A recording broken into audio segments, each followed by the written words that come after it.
नमस्कार दोस्तों, मैं श्रवण कुमार लाइव स्टूडेंट आप सभी का इस वीडियो में तहे दिल से स्वागत करता हूं। आज हम इस वीडियो में डेफामेशन यानी टॉर्ट और डेफामेशन के बारे में पढ़ेंगे। So let's start. Defamation is the act of lowering down the reputation of a person in the eyes of public या the public is reasonably prudent and और right thinking members of the society by way of word, gesture, pictures, paintings and caricatures। तो यहाँ पर defamation का अगर हिंदी में मतलब देखें तो मान हानि होता है। ठीक, मान हानि होता है। Defamation is act of lowering down the reputation of person in the eyes of public. और जो यहाँ तो डेफामेशन जो है एक ऐसा एक्ट है जिसके द्वारा कोई व्यक्ति अदर व्यक्ति के, जैसे ए एक व्यक्ति है, बी एक व्यक्ति है, तो ए व्यक्ति कोई ऐसा एक्ट करता है जो बी की रेपुटेशन मतलब इज्जत जो है वह लोबरिंग डाउन हो जाती है, कम हो जाती है इन द आइज ऑफ पब्लिक। जो मतलब राइट मेंबर्स हैं, जो राइट थिंकिंग मेंबर्स हैं, मतलब जो प्रूडेंट हैं, मतलब जिनको हम प्रूडेंट मान सकते हैं सोसाइटी के, उनके आइज़ में, उनके नज़र में किसी व्यक्ति यानी बी की रेपुटेशन डाउन हो जाती है। और यह जो रेपुटेशन डाउन करने का जो प्रकार है वह 5 प्रकार से हो सकता है। बाय वर्ड्स, तब जैसे ए ने बी को सबके सामने कह दिया कि बी एक चोर है, ठीक, तो बी की यहाँ पर रेपुटेशन डाउन हुई, यहाँ बाय वर्ड हो गया। अब दूसरा गेस्चर, गेस्चर मतलब होता है कि कोई चिन्ह के द्वारा, मतलब जैसे उंगली का कोई स्ट्रक्चर बना के आपने बी को दिखा दिया सबके सामने और बी को असेम्ड फील हुआ सबके सामने, तो बी का यहाँ पर भी डिफेमेशन हुआ। और जो तीसरा है बाय पिक्चर्स, तो पिक्चर मतलब उसका किसी तरीके से कोई पिक्चर्स होकर के, मतलब किसी चीज़ में चित्र बना करके बी की बेइज्जती करना, ठीक, बी को कुछ भी बना देना और पब्लिक में उसे पब्लिश करना, ठीक है। और तीसरा जो बे है वह है पेंटिंग, तो बाय पेंटिंग भी कर सकते हैं। कोई बी की एक पेंटिंग बना दे ए अजीबोगरीब और उसे पब्लिक में पब्लिश कर दे, तो इससे भी बी की रेपुटेशन लोअर डाउन होगा। और जो लास्ट थिंग्स है उसका नाम है कैरिकेचर। कैरिकेचर मतलब कार्टून, कार्टून वगैरह अगर किसी की बना के करोगे तो भी उसका जो रेपुटेशन है वह डाउन होता है। तो ये 5 वेज हैं जिनका यूज करके हम किसी के रेपुटेशन को डाउन कर सकते हैं। The term defamation is a generic expression and includes liable and slander. तो जो हम डेफामेशन से बोल देते हैं जनरली, वह एक जनरल या जेनरिक एक्सप्रेशन है। तो जो डेफामेशन है यह वर्ड 2 चीज़ों को छिपा के रखता है, मतलब 2 चीज़ों को इंक्लूड करता है। जब भी हम कभी डेफामेशन बोलते हैं तो उसमें लाइबल और स्लैंडर, जो डेफामेशन के 2 टाइप्स हैं, वो हमेशा डेफामेशन टर्म में इंक्लूडेड होते हैं। तो डेफामेशन जो है 2 प्रकार का होता है, पहला है लाइबल और जो दूसरा है उसका नाम है स्लैंडर।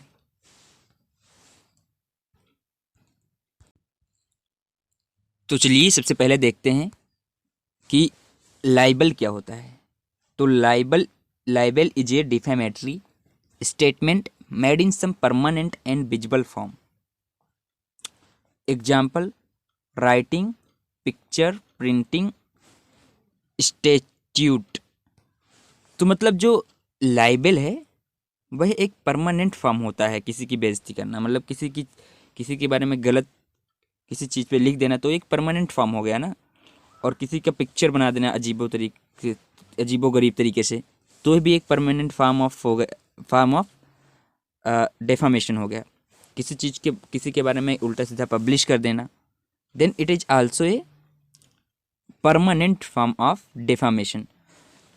तो जो परमानेंट फॉर्म ऑफ स्टेटमेंट होता है या मतलब डेफामेटरी स्टेटमेंट होता है, तो अगर इससे किसी के डिफेमेशन होता है तो इस टाइप के डेफेमेशन को हम लाइबल बोलते हैं। और जो दूसरा टाइप है वह है स्लैंडर।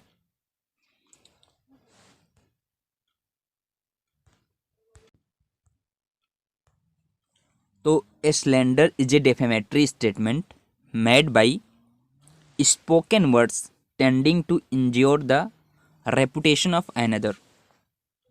तो जो स्लैंडर होता है इसमें कोई भी व्यक्ति बोल कर किसी की जो डेफेमेशन करता है तो उसे हम स्लैंडर कहते हैं। तो जैसे ए ने बी को बोल के कहा तो चोर है, तो ए ने जो यहां पर स्लैंडर कमिट किया, ठीक, जब बोल के कहा। तो अगर ए ने बी का एक चित्र बनाया और उसमें से चोर दिखा के अपने सभी दोस्तों में बांट दिया, सबको दे दिया, तो जो ए ने उसे परमानेंट फॉर्म में एक बेइज्जती की, उसे हम लाइबल बोलेंगे। तो इसीलिए libel is defamation address to the eye and slander is defamation address to the ear. तो वही चीज़ जो हमारे सामने विजिबल है या परमानेंट फॉर्म में प्रिंटेड है, इस चीज़ को हम देख सकते हैं ना। तो लाइबल में जो होता है हम किसी चीज़ को देख सकते हैं, मतलब एक परमानेंट प्रिंटेड फॉर्म में जनरली जो डेफेमेशन होता है तो उसे हम आई से देख सकते हैं। तो इसीलिए लाइबल डेफेमेशन जो है एड्रेस टू द आई कहते हैं। मतलब लाइबल जो है, लाइबल डेफेमेशन को आई से देख के किया जा रहा है, और बल्कि जो स्लैंडर है उसे कान से सुनकर, मतलब slander is defamation address to the ears. तो इसलिए कहते हैं कि slander is the defamation address to ear, क्योंकि यहाँ पर जो किसी का जब हम बोल के डेफेमेशन करते हैं तो उसे हम स्लैंडर कहते हैं। तो मुझे लगता है आपको ये क्लियरिटी हो गई होगी कि what is defamation and is two kind slander and libel, इसकी भी क्लियरिटी हो गई होगी। तो चलते हैं, आगे बढ़ते हैं और इसके अदर प्रोविजंस का इंटरप्रिटेशन करते हैं। तो चलिए अब देखते हैं एसेंशियल्स ऑफ डेफेमेशन, कि किसी डेफेमेशन के कमिट होने के लिए कौन चीज़ें होनी चाहिए, मतलब what are the essentials for the defamation. तो इसका फर्स्ट एलिमेंट है, उसका नाम है the statement must be defamatory. तो भाई स्टेटमेंट जो, अगर ए ने बी को कोई बात बोली है तो वह डेफेमेटरी होना चाहिए। जैसे a defamatory statement one which tends to lower a person in the estimation of right thinking members of the society। तो जैसे ए ने बी से कह दिया पब्लिक प्लेस पे कि यार तू खाना नहीं खाया, तो यहाँ पर बी उसे डिफेमेशन के लिए नहीं सू कर सकता, क्योंकि बी का यहाँ पर कोई भी डिफेमेशन नहीं हुआ। लेकिन यहीं पर ए बी से कह देता है कि यार तू तो बिल्कुल भुक्खड़ आदमी है, मतलब चाहे जहाँ जाके खा लेता है, किसी का छीन के खा लेता है, ऐसे अगर कोई कह देता है तो एक डिफेमेटरी स्टेटमेंट हो गया, और ए ने बी का डिफेमेशन किया। तो जो पहला पॉइंट है, लगता है मुझे कि आपको समझ में आ गया होगा कि the statement must be defamatory for the defamation. और जो इसका सेकंड एसेंशियल है वह है it must refer to plaintiff. तो इस स्टेटमेंट को भी समझते हैं। जो सेकंड एसेंशियल है कि it must refer to plaintiff. जैसे ए है, ए ने अगर बी को डायरेक्टली कहा है कुछ गलत चीज पब्लिक प्लेस पे, तभी बी ए को सू कर सकता है डेफेमेशन के लिए। लेकिन अगर बी को पर्टिकुलरली ए ने नहीं कहा है तो नहीं, बी ए को कभी भी सू नहीं कर सकता। जैसे मैं एक एग्जांपल लेना चाहता हूँ कि चलिए जैसे कि मैंने कहा कि सभी वकील मक्खी चूस होते हैं, खून चूसने वाले होते हैं, गरीबों से रुपए ऐंठते हैं। तो यहाँ पर मतलब कोई भी मेरे ऊपर डिफेमेशन का केस नहीं डाल सकता, क्योंकि मैंने किसी पर्टिकुलर व्यक्ति का नाम यहाँ पर नहीं लिया है। ठीक, तो जैसे मैंने किसी दूसरे एक पर्सनल, मैं भी आगे लॉयर ही बनने वाला हूँ, लेकिन मैं ऐसे एक एग्जांपल ले रहा हूँ कि जनरली ऐसे कह देते हैं सब लोग। तो अगर जैसे ए ने बी एक लॉयर है और बी को ए स्टेटमेंट कहा, तब बी इसको सू कर सकता है ए को। बट अगर यहीं पर ए ने एक जनरल चीज़ बताई है कि जैसे जनरली ये सब ऐसे होते हैं वैसे होते हैं, तो यहाँ पर कोई एक व्यक्ति विशेष ए पर कोई डेफेमेशन का केस नहीं कर सकता। नहीं तो अगर ऐसा होता तो जनरली कई सभी लोग हमेशा बोलते रहते हैं कि ए नेता सब चोर होते हैं और जितने भी सरकारी अधिकारी होते हैं घमंडी होते हैं, ये मतलब ऐसे से अजीबोगरीब डेली स्टेटमेंट जारी होते रहते हैं। तो आज कोर्ट के पास केवल डेफेमेशन का केस ही सॉल्व करने के लिए होता और कुछ ना होता। तो मुझे लगता है आपको सेकंड पॉइंट भी समझ में आ गया होगा। और इसका जो थर्ड पॉइंट है वह है the statement must be published. The publication does not mean that defamatory matter must be published in newspaper or magazine. Publication means the defamatory matter is made known to some person other than the person defamed. और जो इसका तीसरा essential है वह है कि जो statement है वह पब्लिश होना चाहिए। तो मतलब यहाँ पब्लिश का मतलब ये नहीं कि किसी न्यूज़पेपर में पब्लिश होना चाहिए या मैगजीन में।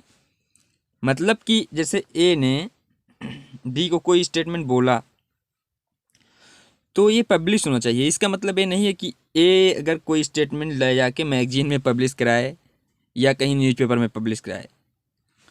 यहाँ पब्लिश का सीधा सा मतलब है कि अगर ए ने बी को कोई डेफेमेटरी स्टेटमेंट या बी के बारे में कोई डेफेमेटरी स्टेटमेंट बोला तो किसी थर्ड पार्टी को या तीसरे व्यक्ति को भी सुनाई देना चाहिए। इसका मतलब नहीं कि जैसे ए जाके बी के कान में बोल देता है कि तू चोर है और तू बहुत अजीबोगरीब किस्म का आदमी है, मतलब ऐसा कुछ अगर स्टेटमेंट बोलता है उसके कान में जाके बी के ए, तो यहाँ पर डेफामेशन नहीं हुआ। लेकिन वहीं पर ए अगर एक पब्लिश प्लेस पर बी को चोर बोल देता है और सी सुनता है उसे, तो इसे हम डेफामेशन कहेंगे। तो मुझे लगता है आपको इसके तीनों एसेंशियल समझ में आ गए होंगे कि जो इसका पहला एसेंशियल है वह है कि एक डेफेमेटरी स्टेटमेंट होना चाहिए, डेफेमेटरी स्टेटमेंट प्लेंटिफ के लिए। और दूसरा जो है वह डायरेक्टली प्लेंटिफ को बोला जाना चाहिए, ऐसा नहीं कि जनरल स्टेटमेंट हो। ठीक, तीसरा जो है पब्लिश होना चाहिए। तो अगर जहाँ ये तीनों एसेंशियल पूरे होते हैं, तीनों बातें यहाँ पर वैलिड होती हैं, तो वैसे जगह पर हम डेफामेशन का केस या डेफामेशन का क्लेम कर सकते हैं। और जो डिफेंडेंट है मतलब जिसने यह कमिट किया है उसको हम सू कर सकते हैं डेफामेशन के केस में। तो चलते हैं आगे, देखते हैं इससे रिलेटेड चीज़ें। तो हमने जैसे पीछे देखा कि जो तीसरा एसेंशियल है वह पब्लिकेशन होना चाहिए। तो पब्लिकेशन से रिलेटेड कुछ एग्जांपल्स देखते हैं। जैसे पहला एग्जांपल जो है कि A tells B in the presence of C that B is rogue. Rogue मतलब दुष्ट है। तो जैसे ए और बी थे तो सी के प्रेजेंस में ए ने बी को कहा कि बी दुष्ट है, तो सी भी वहाँ पर सुन लेता है, तो यहाँ पर डेफेमेशन होगा। और जो इसका दूसरा एग्जाम्पल है कि A writes a defamatory letter about B who is blind and posts it him in a sealed cover knowing well that his wife has to read it for him. तो जैसे ए ने एक लेटर लिखा seal pack करके B के लिए, और B एक अंधा व्यक्ति है। ठीक, बी अंधा है और ए ने बी को एक लेटर लिखा और ए जानता है कि बी अंधा है, इसलिए बी हमेशा लेटर सी यानी अपने पत्नी से पढ़वाएगा। तो यह जानकर ए ने बी को सेंड किया ताकि वह अपने पत्नी से पढ़वाएगा, और उसमें ए ने बी के लिए डेफेमेटरी स्टेटमेंट लिखे। तो इसने ए ने जान के ये भेजा बी को, क्योंकि वह जानता था कि सी यहाँ पर पढ़ेगी, तो इससे बी का यहाँ पर डेफेमेशन माना गया इस केस में। तो मुझे लगता है कि आपको एक क्लियरिटी हो गई होगी कि व्हाट इज पब्लिकेशन। तो चलते हैं और डिफेंसेस ऑफ डेफेमेशन के बारे में पढ़ेंगे कि डेफेमेशन के केस में हम डिफेंस कैसे ले सकते हैं, मतलब जो डिफेंडेंट है वह डिफेंस कैसे ले सकता है। तो डेफेमेशन में जो पहला डिफेंस है डिफेंडेंट को दिया जाता है वह है ट्रूथ का। If the alleged defamatory statement is substantially true even though some details may be untrue the defendant has complete defence in civil cases. तो यहाँ पर चलिए हम ट्रूथ जो डिफेंस है डेफामेशन में दिया जाता है उसको समझते हैं कि जैसे ए एक व्यक्ति है और बी एक व्यक्ति है, ठीक। तो ए ने कोई स्टेटमेंट बी के बारे में बोल दिया। अब जो उसके लिए डेफेमेटरी स्टेटमेंट था बी के लिए, तो जो ए यानी यहाँ जो ए डिफेंडेंट है उसे एक डिफेंस दिया जा सकता है अगर ए प्रूफ कर देता है। जैसे ए ने बी को कहा कि बी चोर है, तो जैसे मैंने कहा कि अगर ए ने बी को कहा कि बी चोर है, तो बी भाई ऑब्वियस सी बात है कि बी ए पर केस फाइल करेगा। लेकिन सिविल केसेस में जनरली, ये सिविल केसेस में होता है कि अगर ए प्रूफ कर ले जाए कि बी जो है वह सच में चोर है, इस चीज़ को प्रूव कर ले जाए, मतलब जो ए ने बी के बारे में कही बात वह अगर ए प्रूव कर ले जाए कि वह सत्य था, चाहे पूर्ण रूप से सत्य ना रहा हो, 90% ही सत्य रहा हो, तब भी ए को डिफेंस ऑफ ट्रूथ मिल जाएगा और बी ए पर डेफामेशन का केस फाइल नहीं कर सकता। तो मुझे लगता है आपको क्लियरिटी हो गई होगी कि what is the first defence, that is defence of truth in the defamation case. तो हम चलते हैं नेक्स्ट को देखते हैं। तो जो दूसरा डिफेंस है वह है फेयर एंड बोनाफाइड कमेंट। तो a fair and bona fide comment on matter of public interest does not attract any liability unless it is written maliciously.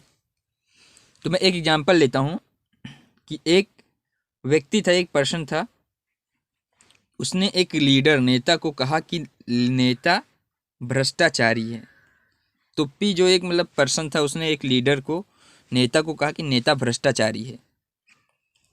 तो एक्चुअली पी एल को कह सकता है क्योंकि अगर ये एक पब्लिक इंटरेस्ट में बात है, क्योंकि अगर ऐसा होता है तो जो पब्लिक है वह जान पाएगी कि रियली कौन भ्रष्टाचारी है, तो इससे वह अगला लीडर चुनने में ध्यान रखेगी। क्योंकि भाई डेमोक्रेसी है, यहाँ पर मतलब हर एक व्यक्ति को जानने का अधिकार है। मीन्स कि अगर मतलब सीधा सा पॉइंट रखो माइंड में कि बस केवल पब्लिक इंटरेस्ट हो वहाँ पर जो स्टेटमेंट कहा गया हो, तो हम उसमें जो जो डिफेंडेंट है उसे हम defence of fair and bona fide comment दे सकते हैं। लेकिन यहीं पर अगर जो एक पर्सन है वह नेता या एक लीडर को गलत तरीके से मैलिशियसली मतलब कि अगर गलत तरीके से फंसाना चाहता है और झूठी अफवाहें उड़ाना चाहता है, तब जो लीडर है पर्सन पर डेफामेशन का केस कर सकता है। तो मुझे लगता है आपको सेकंड डिफेंस जो डेफामेशन में दिया जाता है उसे भी समझ में आ गया होगा कि फेयर एंड बोनाफाइड कमेंट होना चाहिए। तो हम थर्ड डिफेंस के बारे में पढ़ेंगे जिसका नाम है प्रिविलेज। तो when a person stands in such a relation to the facts of the case that he is justified in saying writing that would be slanderous or libelous in the case of any else he is said to have privilege। तो मतलब अगर कोई ए व्यक्ति है उससे ऐसा privilege मिला है कि वह कुछ भी कहे, चाहे वह स्लैंडरस हो चाहे जो भी, तो ए को कुछ नहीं होगा। तो ऐसा जो कंडीशन आ जाता है, ऐसा केस में हम कहते हैं कि ए को प्रिविलेज मिला है। तो चलते हैं कि देखते हैं कि कितने टाइप के प्रिविलेजेस होते हैं। तो there are 2 types of privilege. तो दोस्तों प्रिविलेज भी एक डिफेंस है डिफेंडेंट के लिए in the cases of defamation. तो चलते हैं हम 2 टाइप्स ऑफ प्रिविलेज को देखते हैं। तो जो पहला प्रिविलेज है उसका नाम है absolute privilege. In matters of absolute privilege no action lies for defamatory statement even if it is false and is made maliciously and out of improper motives। तो जैसे अगर ए को कोई एब्सोल्यूट प्रिविलेज मिल गया है तो ए के आगे कोई भी एक्शन नहीं लिया जा सकता डिफेमेटरी स्टेटमेंट का, यदि यहाँ तक कि ए ने जो स्टेटमेंट बोला है वह गलत भी हो और मैलिशियसली बोला गया हो। विथ इम्प्रॉपर मोटिव्स, अगर इसके बावजूद भी बी के खिलाफ कोई भी एक्शन नहीं लिया जा सकता डेफेमेशन के केस का, तो हम कहते हैं कि ए को एब्सोल्यूट प्रिविलेज मिला है। तो article 105 and sub article 2 of the Indian Constitution states that no action lies for statements made by members of either house of the parliament in their places in houses, however injurious they may be to the interest of the third persons। तो जो article 105 है Indian constitution का, वह कहता है कि जो parliament के मेंबर्स हैं, यानी कि लोकसभा प्लस राज्यसभा के जो मेंबर्स हैं, वह किसी तरीके के भी स्टेटमेंट बोलते हैं, चाहे वह जितना इंजूरियस हो थर्ड पार्टी के लिए, तब भी उनके खिलाफ कोई भी एक्शन नहीं लिया जा सकता।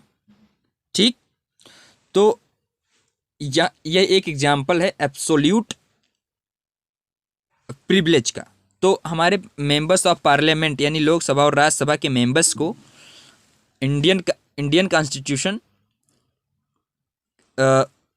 एब्सोल्यूट प्रिविलेज देता है। ठीक, तो हम एक और एग्जांपल देखते हैं जिसमें इसमें चलिए और एक एग्जांपल देखते हैं। तो इसमें जो एक हस्बैंड था, उसने अपने वाइफ को एक लेटर लिखा और उस लेटर में अपने ससुर की बुराई की। ठीक, तो उसकी वाइफ जो थी, उसने इस लेटर को अपने फादर यानी मतलब अपने हस्बैंड के ससुर को ट्रांसफ़र कर दिया। तो इससे ससुर ने अपने दामाद यानी अपने बेटी के हस्बैंड पर डेफेमेशन का केस फाइल किया। बट कोर्ट ने यहाँ पर कहा कि हस्बैंड एंड वाइफ के बीच में एक एब्सोल्यूट प्रिविलेज है और यहाँ पर हम कोई भी केस फाइल नहीं कर सकते। तो यहाँ पर इस केस में भी हस्बैंड जो था वो छूट गया था। तो इस प्रकार से दो एग्जाम्पल आपको मैंने दिया कि व्हाट इज एब्सोल्यूट प्रिविलेज। अब हम देखते हैं क्वालिफाइड प्रिविलेज। तो चलिए पढ़ते हैं अब qualified privilege. When a person makes a statement in order to protect his own interest which may be defamatory when any other person makes the same statement। तो जैसे ए एक व्यक्ति है, उसने सी से बी के बारे में कुछ बताया। जैसे ए ने अपने, ए का एक व्यक्ति था, मतलब उसका असिस्टेंट था सी, तो ए ने अपने असिस्टेंट सी से कहा कि बी को सामान मत भेजना क्योंकि वह बहुत ही अजीब धोखेधड़ी वाला आदमी है और वह हमें रुपया नहीं लौटाएगा। तो ऐसे में जो ए ने सी से बी की कोई बुराई की, बट यहाँ पर डेफेमेशन नहीं माना जाएगा बी का, क्योंकि ए ने यह डेफेमेटरी स्टेटमेंट अपने असिस्टेंट को इसलिए बताए क्योंकि उसका ओन इंटरेस्ट था। ठीक, अगर वह सप्लाई करता तो उसका खुद का बिजनेस डूब जाता। तो इस प्रकार के जो प्रिविलेज दिए जाते हैं उन्हें हम कहते हैं क्वालिफाइड प्रिविलेज। तो जिसमें व्यक्ति का ओन इंटरेस्ट हो और उसने किसी अदर व्यक्ति के लिए डिफेमेटरी स्टेटमेंट थर्ड पार्टी से बोल दिया हो, तब भी हम उस व्यक्ति पर कोई डिफेमेशन का केस नहीं कर सकते क्योंकि वहाँ उसका ओन इंटरेस्ट था, और इसे हम कहते हैं क्वालिफाइड प्रिविलेज। चलिए आगे कुछ एग्जांपल्स वगैरह देखेंगे। तो वही सेम एग्जांपल यहाँ दिया हुआ है कि an employer tells his employee not to supply goods to a particular client because he believes that the client has no intention to pay for the goods. The employer is protected by qualified privilege as he made the statement to protect his own interest. तो मुझे लगता है आपको defamation समझ में आ गया होगा। आपने मेरा वीडियो बहुत ध्यान से सुना, इसके लिए बहुत बहुत धन्यवाद। Thanks for watching. और ऐसे ही वैल्यूएबल एंड नॉलेजेबल वीडियो पाने के लिए चैनल को सब्सक्राइब करें।